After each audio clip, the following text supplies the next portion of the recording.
Santai. Aman, aman, aman, aman, aman, aman. Siap RPG. Gantian satu-satu ya. Ya.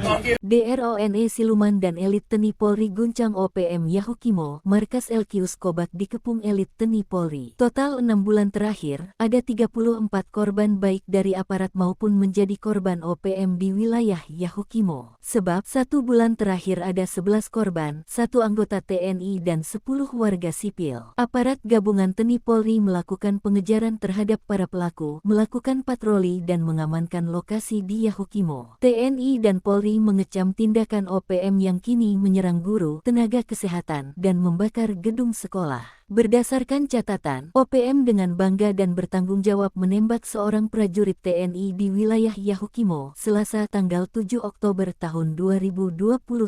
Lalu menyerang guru Melani Wamea tanggal 10 Oktober dan pembantaian wanita bernama Anggi Armianti, pemilik warung di Kabupaten Yahukimo, Papua Pegunungan. Adapun pada Sabtu malam tanggal 18 Oktober tahun 2025 sekitar pukul 19.55 waktu Indonesia Timur, seorang warga sipil bernama Ambotang tewas diserang OPM. Dari hasil penyelidikan awal, pelaku diduga merupakan simpatisan kelompok kriminal bersenjata Kodap 16 Yahukimo. TNI dan Polri menurunkan pasukan khusus memburu anggota POM Yahukimo. Bahkan juru bicara OPM Sebi Sambom mengatakan TNI juga melakukan serangan udara, mengerahkan drone tempur dan helikopter dan drop pasukan. Kami minta kepada Presiden Prabowo dan Panglima TNI untuk tidak melakukan serangan udara. Kami siap perang terbuka di darat, jelasnya. Kepala Operasi Damai Cartens, Brigjen Pol Faizal Ramadhani membantah pernyataan Sebi. Pihaknya mengutuk keras tindakan tersebut dan menegaskan aparat gabungan sedang melakukan penyelidikan intensif guna mengungkap pelaku serta jaringan yang terlibat. Sementara itu, pihak TNI menurunkan pasukannya ke Yahukimo untuk melakukan pengamanan. Pangdam Cendrawasih Majen TNI Amrin Ibrahim mengatakan TNI komitmen menjaga dan melindungi warga Papua.